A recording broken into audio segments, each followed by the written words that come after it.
راجل ما تدخلش. تعالوا ندخلوا نعاودوك تعالوا.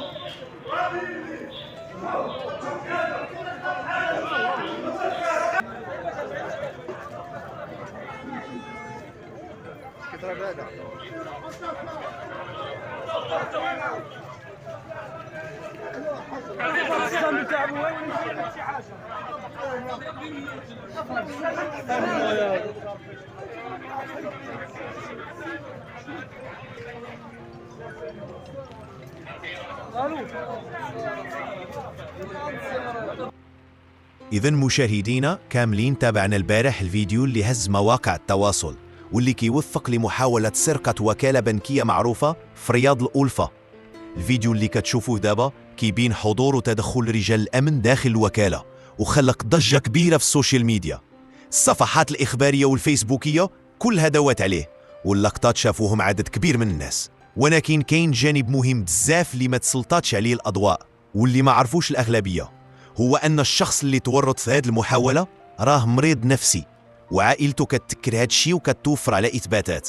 العائلة كتقول أن الحالة ديالو كانت معروفة من قبل، وكانوا كيديو المستشفى بن رشد مرات متعددة باش يتعالج، ولكن ما كانش كيتلقى العلاج اللازم. الدولة كان خاصها تدخل وتكفل به قبل ما يوصل لهذا الوضع، حيث هذا النوع من الحالات كيطلب متابعة ورعاية خاصة. دابا باش نسمعوا القصة من زاوية العائلة نخليكم مع تصريح الأب ديالو. ولدي مريض عقليا بالصوت. ولدي مريض عقليا، كنطلب من الحموشي وجلالة الملك يدخلوا لي في هذا الشيء. ولدي راه مريض وكيعاني من المرض، شحال من مرة كندير للسبيطار وما تيشدوش ليا، كيقولوا لي راه صحيح ما عنده والو، ولكن ولدي راه مريض وقاري. قريت هي عنده قرا الباكو فوق من الباك 3 سنين اخرى. قريت هي الدري بغى يخدم ما خدمش، ولا بقى مريض. انا خدامه في النظافه وبغيتكم توقفوا معايا، الله يجازيكم بخير والله يطول لنا عمركم. وهذوك اللي كيقولوا لي ضرب مو طلق مو اعطي مو، هذوك الناس راه كيسالوا كيزيدوا لي كيغرقوا لي بولدي. فهمت الناس الحاج يعني باش الناس باش دور واحد الشيء لا دور واحد الشيء هكذا. الناس هما باش دابا ملي كيشوفوا بنك كتدخل عليها واحد وزاج مهرس داك الشيء كيقولوا صافي راه شي عمليه ديال السرقه. ولدي مريض، الناس ما عارفينش. لا ولدي مريض. هذا الشيء علاش جينا الوريقات ديالو كلشي عندي. ديتو يتعالج ولا؟ كندي يتعالج وما كيقولوا لي راه ما عنده والو، هو راه مريض مسكين نفسانيا. فين ديتو؟ كيهضر بوحدو، كيدخل الطواليت كيتبع ليه الضو كيبقى بارك فيها ساعه ولا ساعه ونص، حتى كتجي مو كتحل عليه الباب كتلقاه بارك في الطواليت. راه ما يمكنش اسيدي ولدي يدير هذاك الشيء. واش واحد مختل غيمشي يخون بنكه بالنهار ما الشمس تحرق؟ راه ما يمكنش. هادشي تقريبا مع الخمسه ياك؟ مع الخمسه ديال العشيه. اذا نشوف واش كاين شي واحد كيشفر بنكه في عز النهار بالشمس في واضح النهار وغادي بمطرقه وبيران. دابا هذا كون قتل شي واحد الحاج، كون قتل شي واحد كون مت انا بعدا، انا الاول غادي نموت انا. كدي يتعالج ما كيشدوش. عندي هو اللي عندي والله سبحانه وتعالى، عندي واحد انا ما عنديش 10. ديتي البن واش تحمل مرض ديتو ما كيشدوش؟ ديتو شحال من مره كيقولوا لي راه ما عنده والو، الدري راه مريض، هو مريض وكيقولوا ما عنده والو، ما كيبغيوش يشدوه ليا.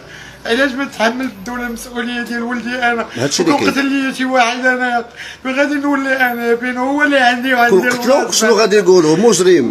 ولكن هو لا، هو راه ما عرف شي حاجه، حتى حاجه ما علم عليها. مربوع عليه القلم، قرات عيا مسكين وما خدمش. وكيدير هذا السيد اللي 116 قرا من فوق الباك 3 سنين وهو كيقرا. شحال ديال الوقت الحاج باش مرض دابا؟ المهم جاي شي 3 شهور دابا هو كيهرب ليا، ما كنبغي نشدو ما كيتشدش ليا.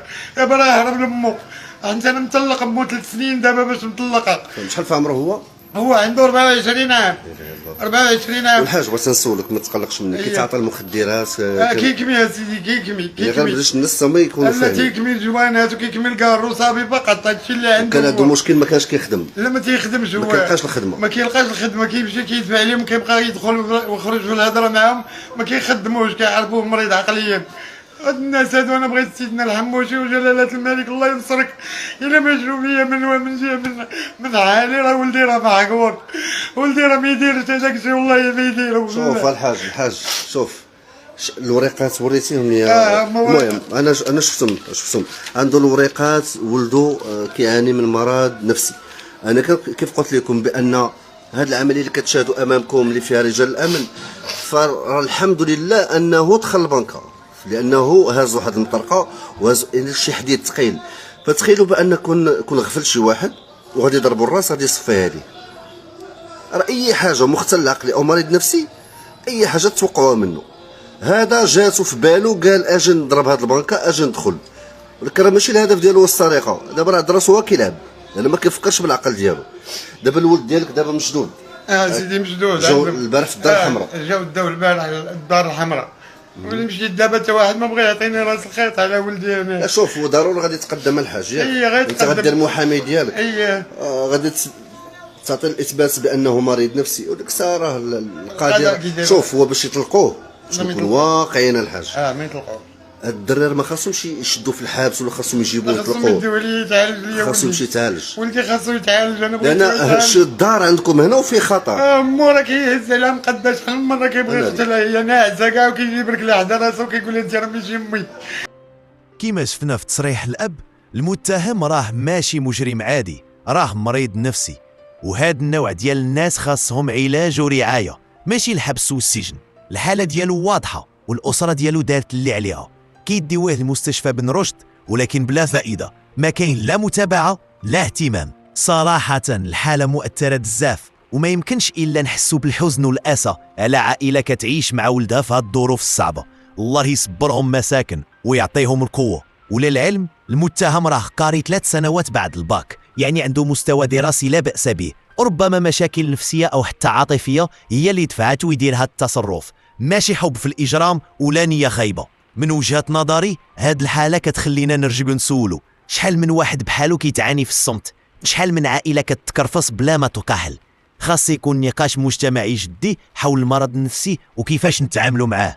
ودابا نسولكم، واش فعلا حنا كمجتمع كنوفروا الرعاية اللازمة للناس اللي محتاجين علاج نفسي، ولا كنسناو حتى توقع الكارثة؟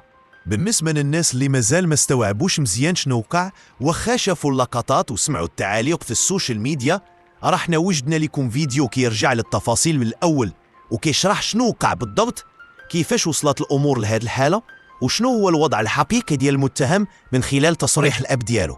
الفيديو غادي يعاونكم تفهموا القصة من الزاوية اللي ما باناش في الأول، واخا دايره البوز.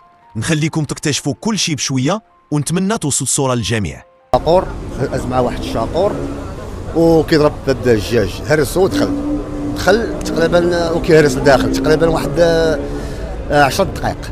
هو كيضرب لداخل، ضرب والناس كيشوفوا كميه كثيره، كلشي اللي كيجي كيشوف داك الشيء.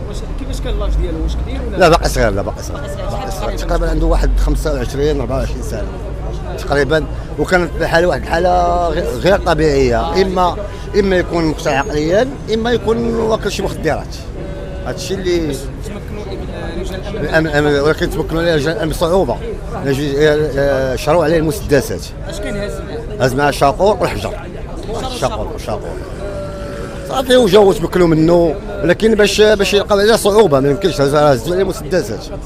يعني 3 شهور السلاح هو كيقاوم، لان السيد هذا يكون غير طبيعي، غير حاله طبيعيه. الطريقه باش كيضرب معاهم الطريقه باش كيدير لهم، ولدرجه انك تضربوا بالحجر، الحجر ضرب انه داخل في يديه. قربنا من الحدث، كيفاش كان؟ وكانت زعما نحن نقول لك على اول مره كنشوف هذا الشيء.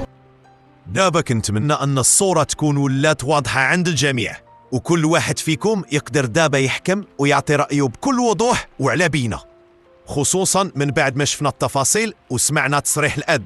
أنا شخصيا غادي نبقى كنتسنى تعاليقكم، وغادي نقراهم كاملين واحد بواحد، حيث كيهمني نعرف كيفاش كتشوفوا هاد النوع من القضايا. وبهذا نكون وصلنا لنهاية الفيديو.